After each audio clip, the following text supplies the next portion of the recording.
Hello and welcome back guys to our channel GPAT expert. तर मित्रांनो, तुमचं परत एकदा आपल्या चॅनलवरती स्वागत आहे. तर मित्रांनो, आज आपण काही इम्पॉर्टंट सेक्शन घेऊन आलेलो आहे, ते म्हणजे कशाचे, फार्माकोलॉजीचे. ह्या सेक्शनचा जर तुम्ही व्यवस्थित अभ्यास केलो, नीट जर क्लिअर हो, तर तुम्हाला 100% मधले 80% क्वेश्चन सॉल्व होतील. बरोबर. म्हणजे हे काही इम्पॉर्टंट सेक्शन आपण काढले आहेत, हे 2-3 रेफरन्सला बघून यूज करून त्यांचा अनालिसिस करून हे सेक्शन काढलेले आहे.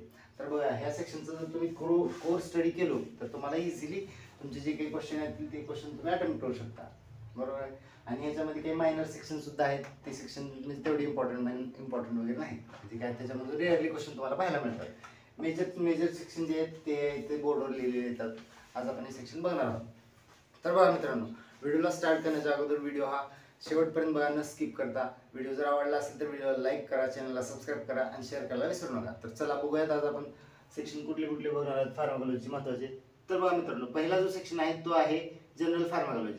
म्हणजेच काय, यामध्ये काय काय आलं आपलं, जनरल फार्माकोलॉजी आली. म्हणजेच काय, फार्माकोलॉजीच्या ब्रँचेस आल्या, त्याचे फार्माकोडायनॅमिक्स आलं, फार्माकोकायनेटिक्स आलं, त्याच्या ॲडव्हर्स रिॲक्शन आल्या, काही क्लिनिकल ट्रायल्स आले वगैरे वगैरे. ह्या सगळा सेक्शन हा जनरल फार्माकोलॉजीमध्ये येतो. हा इम्पॉर्टंट सेक्शन आहे. ह्या सेक्शन मधले सुद्धा दरवर्षी जवळजवळ 2 ते 3 क्वेश्चन तुम्हाला पाहायला मिळतात. नेक्स्ट सेक्शन जो आहे तो आहे एएनएस. एएनएस म्हणजे काय, drug acting on autonomic nervous system. म्हणजेच काय, ऑटोनॉमिक नर्वस सिस्टम वरती कुठले कुठले ड्रग ऍक्ट करतात, हा सेक्शन ह्या सेकंड सेक्शन मध्ये येतो. बरोबर आहे. त्यामध्ये कुठले कुठले आले, कोलिनर्जिक ड्रग्स आले, ॲड्रेनर्जिक ड्रग्स आले, हे ड्रग्स आले एएनएसचे. हा सुद्धा कोर सब्जेक्ट, कोर टॉपिक आहे, म्हणजे कोर सेक्शन आहे, ज्या थ्रू क्वेश्चन विचारले गेलेले आहेत. नेक्स्ट सेक्शन आहे तो म्हणजे ऑटोबाइट्स आणि त्याचे रिलेटेड ड्रग्स. म्हणजे कुठले कुठले आले ऑटोबाइट्स, म्हणजे हिस्टामिन. नेक्स्ट आहे 5-HT. असे हे क्वेश्चन्स तुम्हाला या सेक्शन मधून पाहायला मिळतात. नेक्स्ट सेक्शन जो आहे तो चौथा, म्हणजे खूप खूप खूप इम्पॉर्टंट सेक्शन आहे हा चौथा, CNS. हा सेक्शन प्लस 5वा सेक्शन म्हणजे कुठला, CVSचा. हे 2 सेक्शन खूप खूप इम्पॉर्टंट सेक्शन आहेत, कारण ह्या सेक्शन मधून बऱ्याच वेळेस भरपूर क्वेश्चन विचारले गेले आहेत.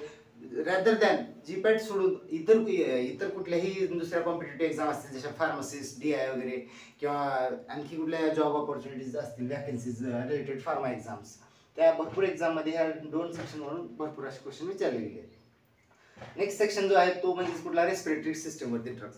म्हणजेच काय, अस्थमाचे ड्रग्स, नेक्स्ट COPD ट्रीटमेंटचे ड्रग, नेक्स्ट आणखी काय सांगू शकता तुम्ही, नेझल कंजेशन, नेझल डिकंजेस्टंट, किंवा आणखी कुठले रेस्पिरेटरी स्टिम्युलंट्स वगैरे, असे जे काही ड्रग्सचा अभ्यास करतो तो सेक्शन म्हणजे कुठला, 6वा सेक्शन. हा सेक्शन सुद्धा खूप इम्पॉर्टंट सेक्शन आहे. नेक्स्ट आहे 7वा सेक्शन, तो म्हणजे अँटीमायक्रोबियल ड्रग्स. बरोबर आहे. त्याच्यामध्ये कुठले कुठले आले, किमोथेरपीचे ड्रग्स आले सगळे. किमोथेरपी हा सुद्धा एक इम्पॉर्टंट सेक्शन आहे. किमोथेरपीचे ड्रग्स म्हणजे कुठले, जसे की बीटा लॅक्टम्स. नेक्स्ट त्याच्यामध्ये आणखी काय, मॅक्रोलिड्स. नेक्स्ट आहे मोनोबॅक्टम्स, कार्बापेनाम वगैरे, असे जे काही ड्रग्स येतात ते आहे किमोथेरपीचे. म्हणजेच काय, जे ड्रग कॅन्सर ट्रीटमेंटसाठी यूज केले जातात ते सगळे किमोथेरपीच्या अंडर येतात. हा सेक्शन सुद्धा खूप इम्पॉर्टंट सेक्शन आहे अकॉर्डिंग टू जीपॅट एक्झाम. म्हणजेच काय, त्या एक्झाममध्ये भरपूर असे क्वेश्चन विचारले गेले त्या सेक्शनमधून सुद्धा. नेक्स्ट जो सेक्शन आहे इम्पॉर्टंट, तो म्हणजे कुठला, हार्मोन रिलेटेड ड्रग्स. हार्मोन आणि त्याच्या रिलेटेड ड्रग्स, जे काही ड्रग असतील ते सुद्धा खूप खूप इम्पॉर्टंट आहेत. म्हणजे त्याच्यामध्ये कुठले कुठले ड्रग असतील, हार्मोन म्हणलं तर थायरॉइड रिलेटेड ड्रग्स, पण नेक्स्ट आणखी गोनॅड्स रिलेटेड ड्रग्स, लगेच टेस्टोस्टेरॉन, असे वेगवेगळे ड्रग्स जे काही येतील ते हार्मोन रिलेटेड येतील. नेक्स्ट सेक्शन जो आहे तो म्हणजे ड्रग ॲक्टिव्ह ऑन किडनी. जे काही किडनी डिसऑर्डर ट्रीटमेंट करण्यासाठी किंवा किडनीचं फंक्शन अल्टर करण्यासाठी जे ड्रग यूज केले जातात ते आपण या 10व्या सेक्शनमध्ये बघू शकतो. हा सेक्शन हा खूप इम्पॉर्टंट आहे. आणि लास्ट जो सेक्शन आहे तो आहे GI ड्रगचा. म्हणजेच काय, गॅस्ट्रोइंटेस्टाइनल ट्रॅक्टवरती जे काही ड्रग यूज करणार आहोत आपण, तो सेक्शन म्हणजे कुठला, 11वा सेक्शन. तर हे झाले काही इम्पॉर्टंट सेक्शन आहेत मित्रांनो. ह्या सेक्शनचा जर तुम्ही कोर्स स्टडी केलात तर तुम्हाला जवळजवळ 80 ते 90% तुमचे प्रश्न सगळे सॉल्व्ह होऊन जातील. कशामध्ये, जीपॅट एक्झाम असेल किंवा अदर कुठलीही कॉम्पिटेटिव्ह एक्झाम असेल, जसे की फार्मासिस्ट असेल, DI असेल वगैरे वगैरे एक्सेट्रा. ओके.